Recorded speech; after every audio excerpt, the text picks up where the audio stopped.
Há uma dor específica que não grita, mas sussurra. Ela não é o corte limpo da rejeição, mas o desgaste lento e constante da inação. Você se senta ali, na cadeira do pensador eterno, e acredita que está resolvendo quebra-cabeças, analisando cada palavra não dita, cada olhar cruzado, cada possibilidade remota de um encontro que ainda não aconteceu.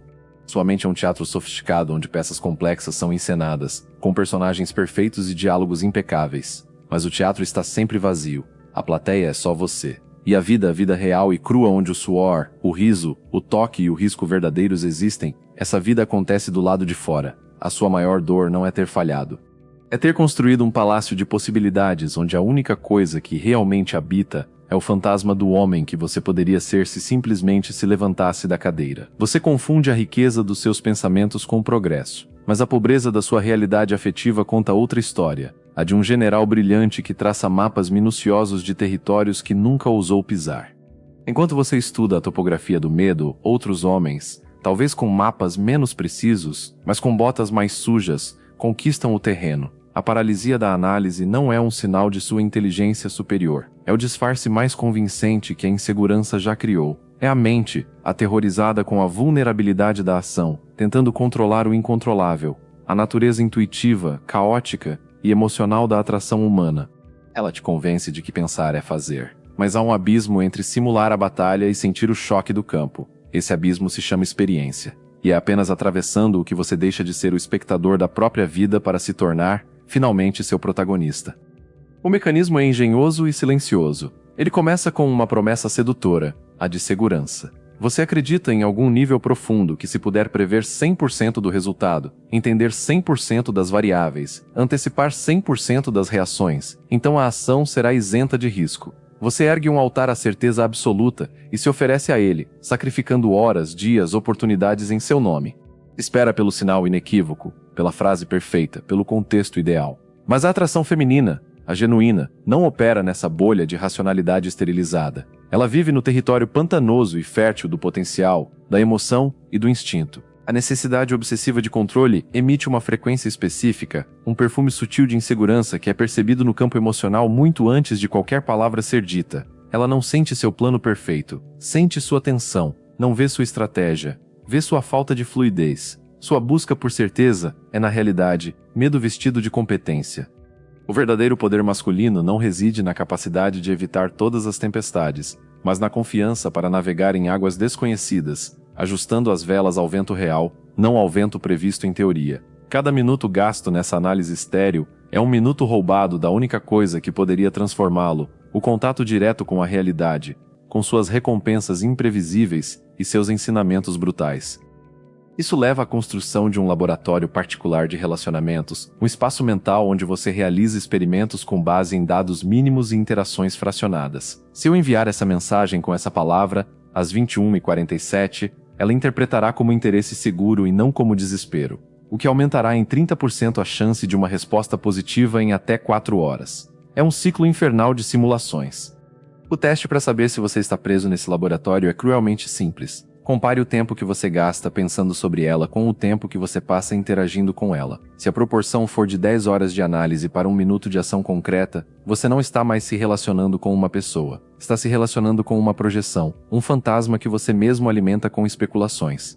Você constrói pontes mentais elaboradas para ilhas que podem não existir, ou que, se existem, são completamente diferentes do que sua mente projetou. A realidade, com sua textura áspera e seus feedbacks imediatos, é o único campo de prova que importa. Tudo mais é um exercício de auto-engano.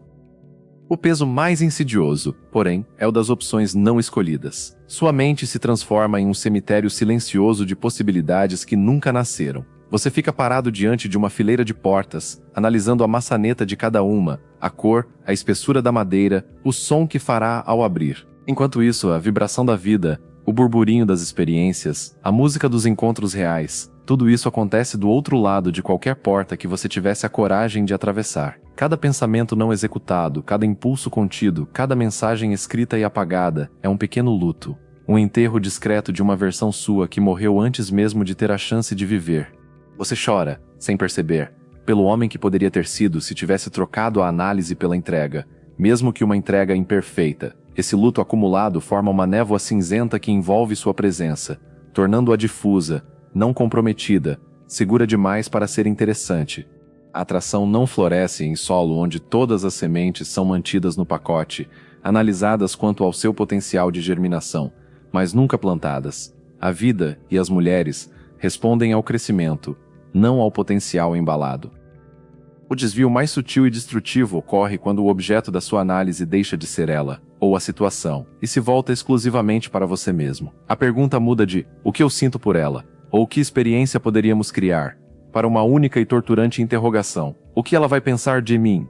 Nesse momento, você não está mais engajado em uma interação potencial com outro ser humano.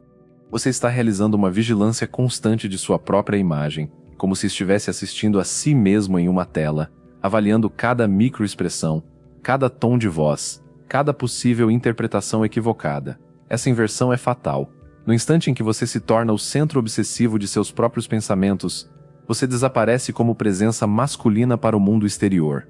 Você se transforma em um fantasma que assombra a si mesmo, tão preocupado em gerenciar a percepção alheia que deixa de existir como uma força autêntica e presente. Sua energia, que deveria fluir para fora, para a conexão, é sugada para dentro, para um buraco negro de auto-julgamento.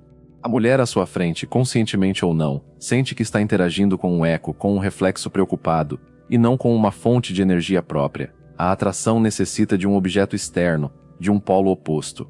Quando você se recolhe totalmente em si mesmo, você anula o campo magnético antes mesmo dele ser gerado. Esse processo é alimentado por uma máquina interna implacável, a máquina de produzir dúvidas. Seu mecanismo é eficiente e automático.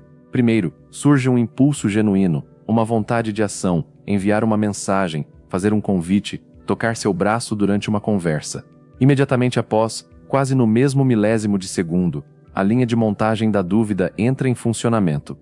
E se ela estiver ocupada? Mas talvez isso seja muito direto. Ela pode pensar que sou desesperado. Melhor esperar um sinal mais claro. A máquina não descansa. Ela transforma impulso em hesitação, desejo em cálculo, espontaneidade em risco gerenciado. O antídoto não é eliminar o pensamento, mas reconhecer a natureza desse mecanismo. Ele não é seu aliado estratégico.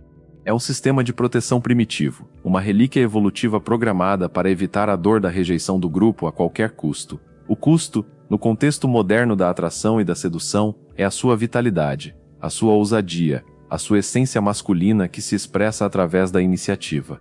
Você está permitindo que um mecanismo projetado para mantê-lo seguro em uma tribo primitiva impeça você de se conectar profundamente no mundo moderno. A segurança que ele oferece é a segurança da cela. Você está protegido de ameaças externas, mas também privado de toda a liberdade e das experiências que fazem a vida valer a pena. Dessa máquina nasce a mais perversa das ilusões, a ilusão do progresso mental.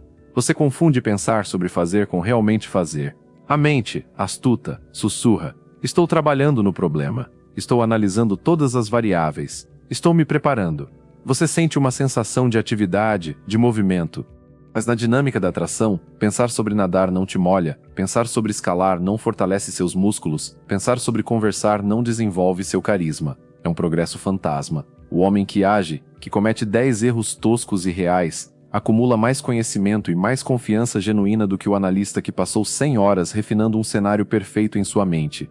A experiência real escreve no sistema nervoso. A análise, sozinha, escreve apenas na areia da imaginação, apagada pela primeira onda da realidade. Um exercício prático para quebrar esse feitiço é substituir, de forma deliberada e quase mecânica, tempo de análise por ação microscópica. Durante uma semana, cada vez que você se pegar revirando uma interação por mais de alguns minutos, cancele esse processo mental. Em seu lugar, execute uma ação mínima, porém concreta, relacionada ou não àquela pessoa. Envie uma mensagem que você estava ensaiando. Dê um bom dia para um estranho no elevador. Expresse uma opinião pequena em um grupo.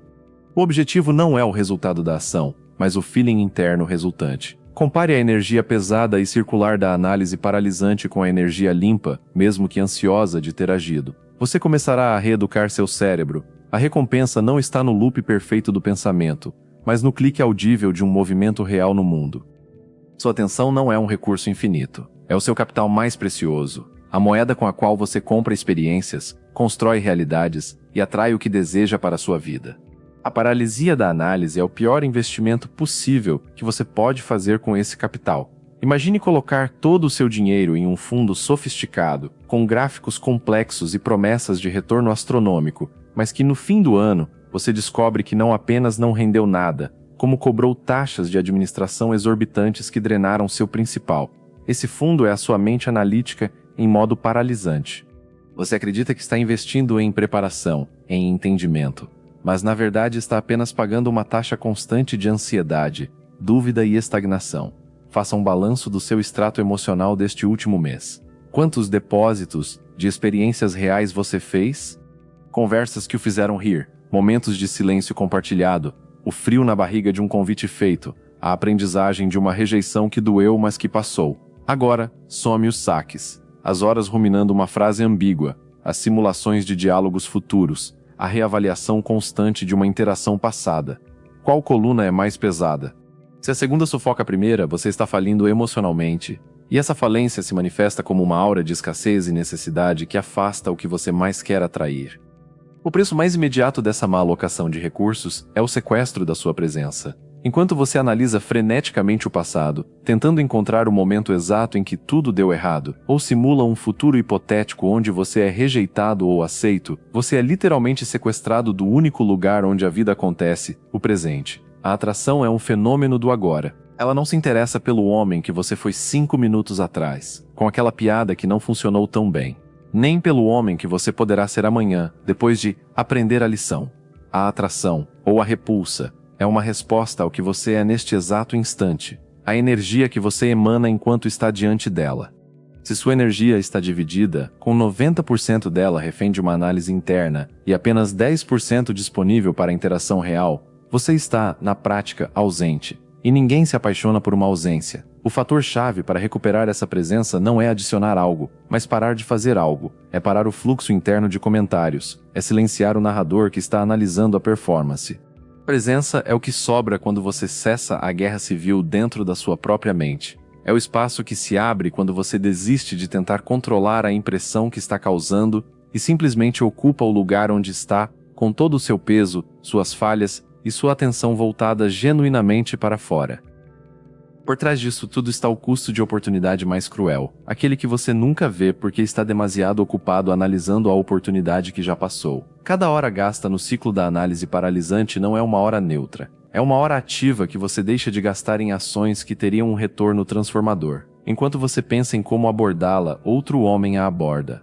Enquanto você ensaia o que dizer numa mensagem, a janela de conexão emocional se fecha. Enquanto você busca a fórmula perfeita, você deixa de praticar a habilidade mais importante, a de se relacionar com o desconforto da imperfeição. Esta é a revelação que precisa doer para catalisar a mudança, o homem de ação, que se lança e falha 10 vezes de formas visíveis e até constrangedoras, acumula em um mês mais dados reais, mais resiliência emocional e mais confiança genuína do que o analista perfeccionista acumula em um ano de cenários imaculados. A falha real ensina ajustes precisos. A análise perfeita ensina apenas a ter medo de falhar. Um constrói trajetória, o outro constrói uma prisão cada vez mais reforçada. Você está trocando a textura áspera e formadora da realidade pelo conforto sedutor, mas estéril, da simulação. E no mercado da atração, só a realidade tem valor de troca. A ponte entre a prisão da análise e a liberdade da ação é construída com a desconstrução de um mito fundamental, o do momento perfeito. Você foi condicionado a acreditar que há uma conjunção astral ideal de fatores externos e internos para se fazer um movimento. Que precisa estar no humor certo, que ela precisa estar receptiva, que o ambiente precisa ser propício, que o pré-requisito seja um sinal claro de interesse. Essa crença é uma das formas mais eficazes de procrastinação emocional já inventadas. Ela adia indefinidamente o confronto com a única variável que realmente importa, a sua coragem de se expor. A verdade dura é que não existe momento perfeito. Existe apenas o momento. E o momento é sempre, por definição, imperfeito, cheio de ruído, de variáveis desconhecidas e de riscos. A busca pelo cenário imaculado é, no fundo, o medo da autenticação. Se você falhar no momento perfeito, a culpa será totalmente sua. Se você nunca criar o momento, a culpa pode ser atribuída às circunstâncias. É um jogo mental covarde. O antídoto é o exercício do imperfeito. Pratique, deliberadamente, ações intencionalmente imperfeitas. Mande uma mensagem sem revisar 3 vezes. Faça um convite sem um plano B detalhado. Expresse uma opinião quando não tem 100% de certeza. Observe como a vida e as mulheres respondem. Você descobrirá algo revelador. A resposta raramente é o conteúdo perfeito da sua ação, mas a energia por trás dela. A autenticidade corajosa, mesmo trêmula, é infinitamente mais magnética do que a perfeição estática e calculada. A primeira é humana, viva. A segunda é um artefato, um produto. E pessoas se conectam com pessoas, não com produtos.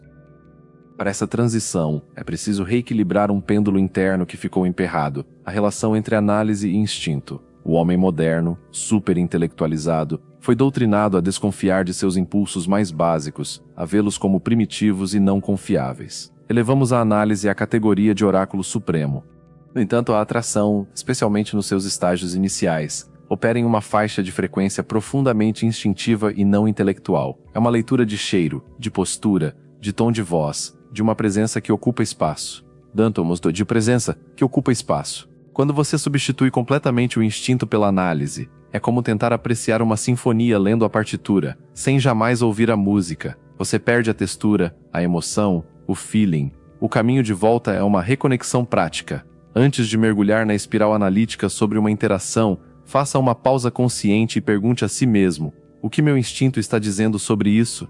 Não o meu medo, não a minha esperança, mas a minha intuição mais crua? Registre essa primeira resposta. Só então, permita que a análise entre, não como ditadora, mas como conselheira. A análise deve complementar o instinto, fornecer contexto, sugerir timing, mas nunca, jamais, substituí-lo por completo. O instinto é a bússola, a análise é o mapa.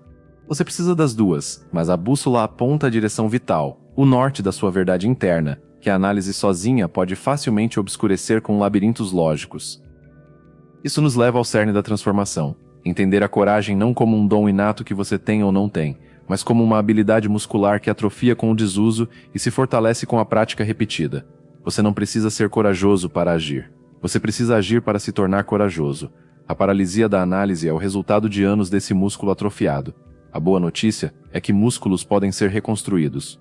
O treino começa com microcoragens sociais, ações de baixo risco que reconectam o circuito neural entre intenção e ação. Cumprimentar o caixa do supermercado olhando nos olhos.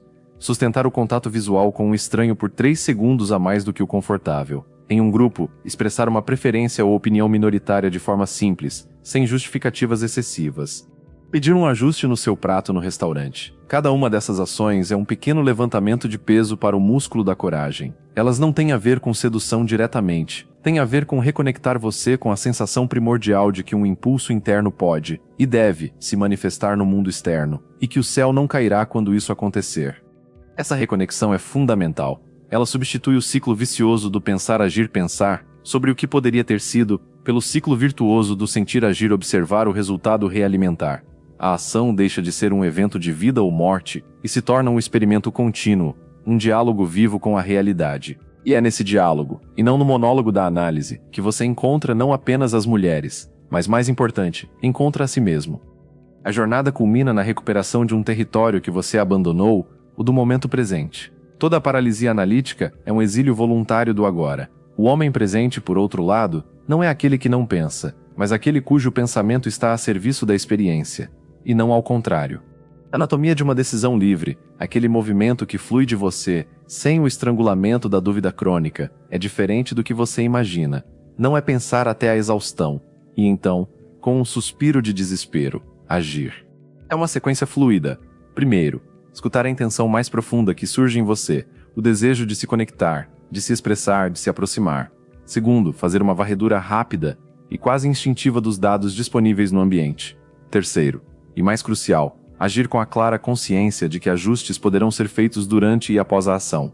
O analisador crônico trava no segundo passo, tentando transformar a varredura rápida em uma escavação arqueológica. Ele decide agora para agir depois, num futuro hipotético onde todas as variáveis estarão sob controle. O homem presente funde a decisão e a ação.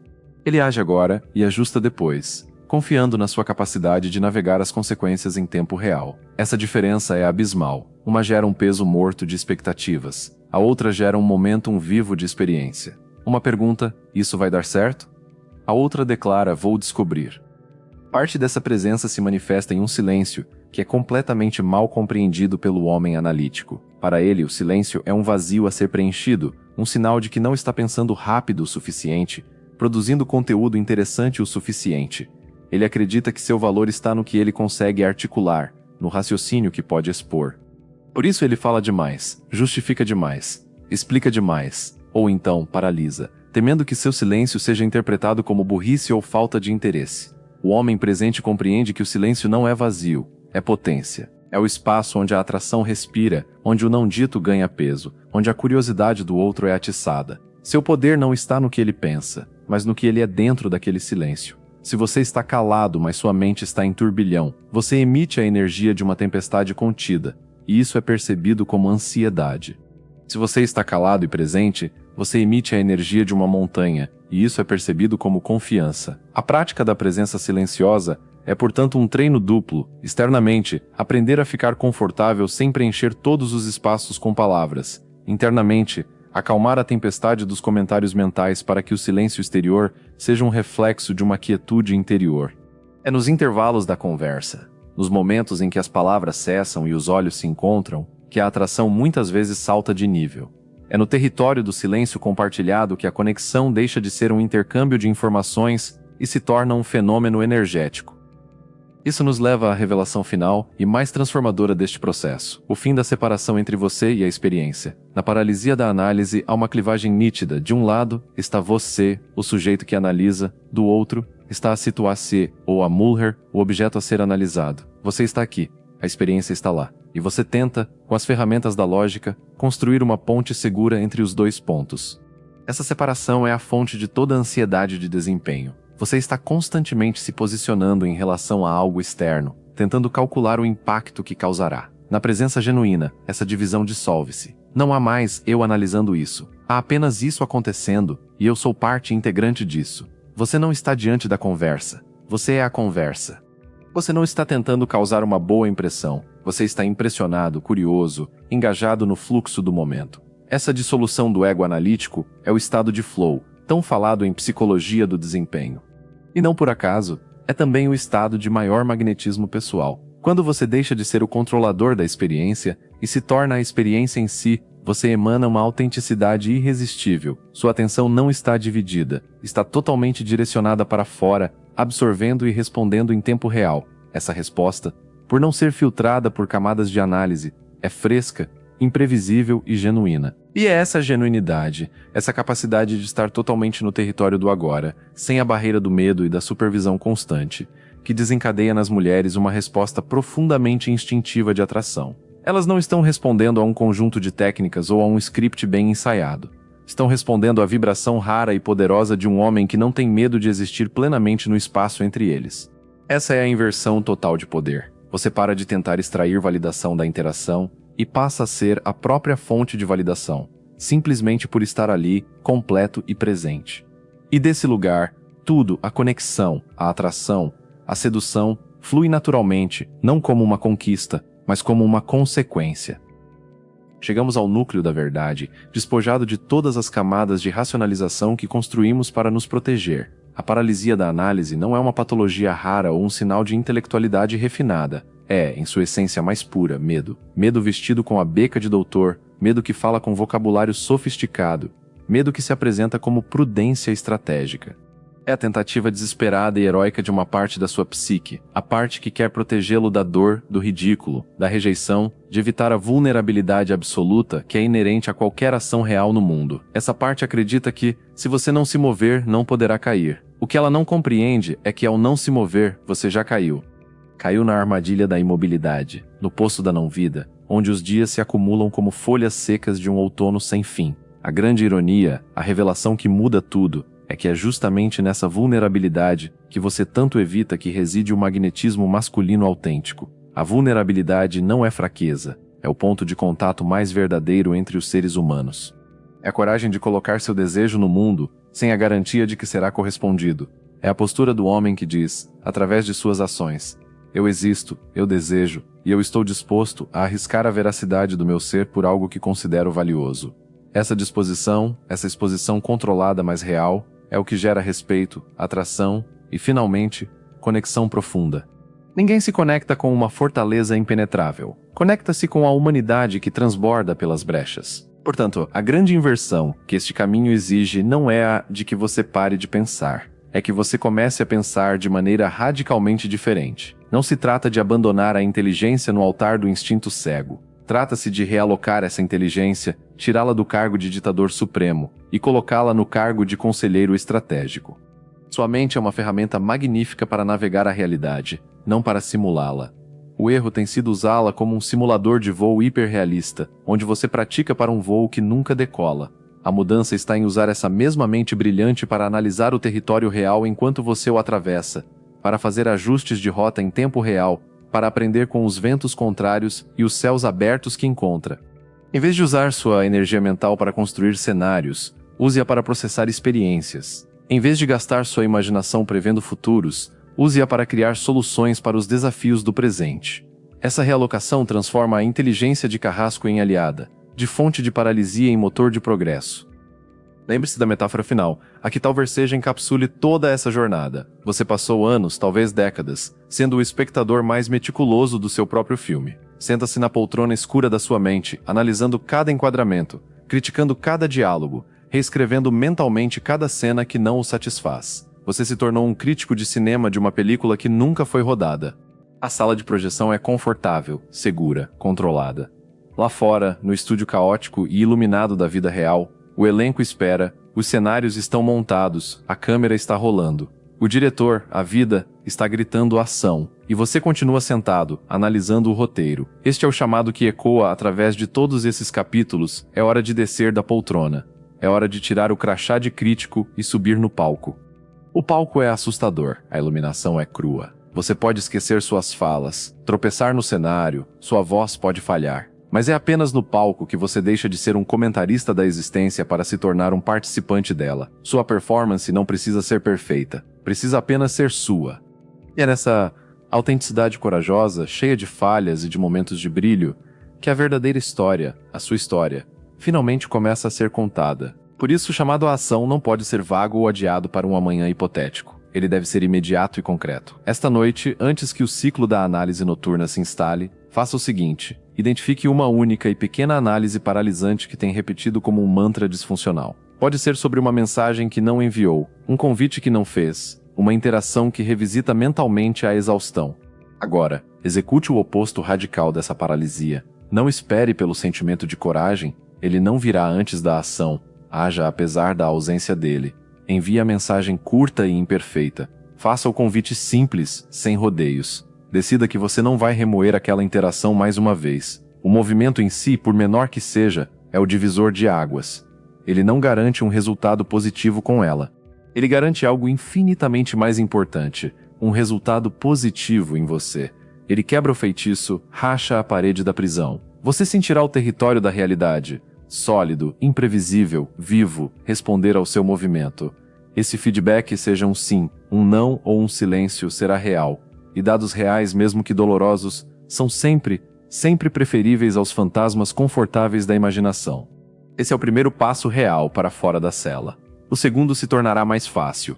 O terceiro, mais natural. Até que um dia você olha para trás e a prisão é apenas uma paisagem distante, um lugar onde você já não habita.